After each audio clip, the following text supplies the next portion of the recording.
என் தந்தையார் தாயார் 2 பேருமே விவசாயி தான். 2 பேருமே இறந்துட்டாங்க. விவசாய கூலி வேலை செய்து வந்த தாய் தந்தை அவர்களும் இறந்து விட்டனர். மேல் படிப்பு படிக்க முடியாத ஒரு சூழ்நிலையில் குடும்பத்தின் வறுமை நிலை காரணமாக எனக்கு மேல் படிப்பு தொடர முடியல.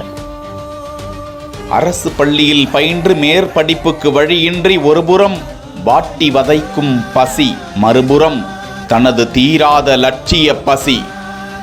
விடாமுயற்சியால் நீதிபதியாக நிற்கும் மயிலாடுதுறை மாவட்டம் தரங்கம்பாடி தாலுகா செம்பனார் கோவில் ஒன்றியம் சங்கரன் பந்தல் அருகே முனிவளங்குடி பிள்ளையார் தோப்பு தெருவை சேர்ந்த சுப்பிரமணியன் அஞ்சம்மாள் தம்பதியின் மகன் தண்டபாணியின் சிறிய உரை. நாங்கள் அடிப்படையில் ஒரு விவசாய கூலி குடும்பத்தை சார்ந்தவர்கள். என் தந்தையார் தாயார் 2 பேருமே விவசாயி தான். 2 பேருமே இறந்துட்டாங்க. தாயார் புற்றுநோயால் கடந்த 2017ஆம் ஆண்டு இறந்து விட்டார். எனக்கு திருமணமாகிவிட்டது. நான் 2004ஆம் ஆண்டு அரசு மேல்நிலைப்பள்ளி சங்கரன் பந்தலில் 12ஆம் வகுப்பை படிப்பு முடித்து மேல் படிப்பு படிக்க முடியாத ஒரு சூழ்நிலையில் குடும்பத்தின் வறுமை நிலை காரணமாக எனக்கு மேல் படிப்பு தொடர முடியலை. அதன் பிறகு நான் சுமார் ஒரு 2 ஆண்டுகள் எனது சகோதரர் கொத்தனார் வேலைக்கு போகிறாரு.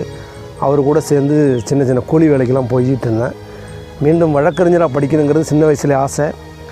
அதனால் வழக்கறிஞர் எழுத்தராக மயிலாடுதுறை நீதிமன்றத்தில் ஒரு லாயர்கிட்ட ஜாயின் பண்ணேன். ஜாயின் பண்ணி 5 ஆண்டுகள் அவருடன் வழக்கறிஞர் எழுத்தராக பணி செஞ்சேன்.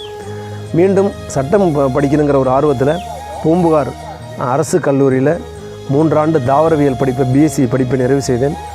அதன் பிறகு தமிழ்நாடு அரசு சட்டக்கல்லூரி திருச்சிராப்பள்ளியில் 2016ஆம் ஆண்டு எனது 3 ஆண்டு சட்டப்படிப்பை முடிவு செய்து முடித்து தமிழ்நாடு மற்றும் புதுச்சேரி பார் கவுன்சிலில் வழக்கறிஞராக 2016ஆம் ஆண்டு பதிவு செய்து மயிலாடுதுறை மற்றும் தரங்கம்பாடி நீதிமன்றங்களில் வழக்கறிஞராக பணியாற்றி வந்தேன்.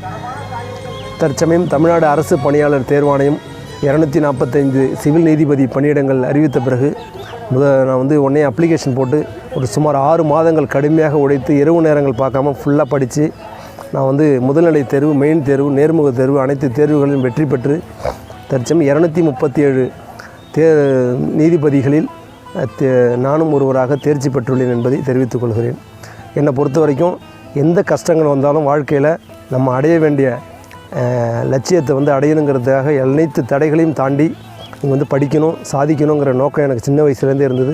அதை நான் என்னுடைய முயற்சியின் காரணமாக யாருடைய உதவியுமே இல்லாமல் நான் சொந்த காலில் நின்று மேல் படிப்புகளை நான் என்னோடய சுய சம்பாத்தியம் மூலிமா நான் படித்து முன்னுக்கு வந்திருக்கேன்.